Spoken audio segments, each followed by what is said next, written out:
एथ'बां मोजां मोनब्लाबो थगायनानै थाङो।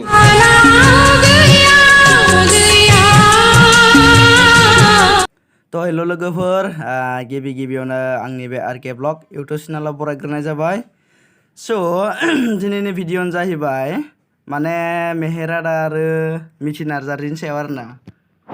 स' मानोना बिथांमोननि गोबां इउटुबारफोरानो माने भिडिअ होगासिनो आरोना, भाइराल जागासिनो। स' बेखौनो नंगौना नङा माने आं कनफिउस जादों आरोना।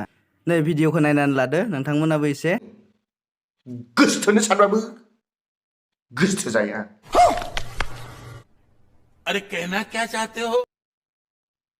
एसेबां गोबाव रिलेशनशिपआव थाबाय, पाब्लिक लुबैयो, बयखौबो नुजानाय लुबैयो। फाग्ला बिदिजों जायो। हानो आंखौ मोजां मोना बुंबानो जायोमोन ना मोनसे खोथा। फंसे खोथा बुंबानो जायोमोन ना नोङो। आं नोंखौ मोजां मोनला, आं बेलेगखौ लानोसै। जेनेबा आं मा बुंगोन दा, आंहा जेबो बुंनांगौबो राव गैया। मानो सिरि सिरि हाबा जाखुमाहैनाय बेलाय? दिनै हठात बेबायदि जागोनखौ आंबो सानाखैमोन जेनेबा। दा आं रागा जोंबा दाबो आं लोगोफोरखौ लानानै नोंखौ लायफिनगोन आं, मिथिबाय? फाग्ला बिदिजों जायो।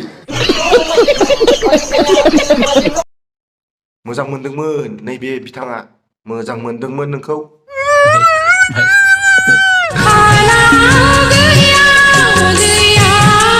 स' लोगोफोर दिनैनि भिडिअ'आ बेखिनियानोमोन।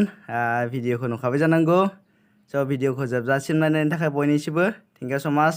बाय बाय।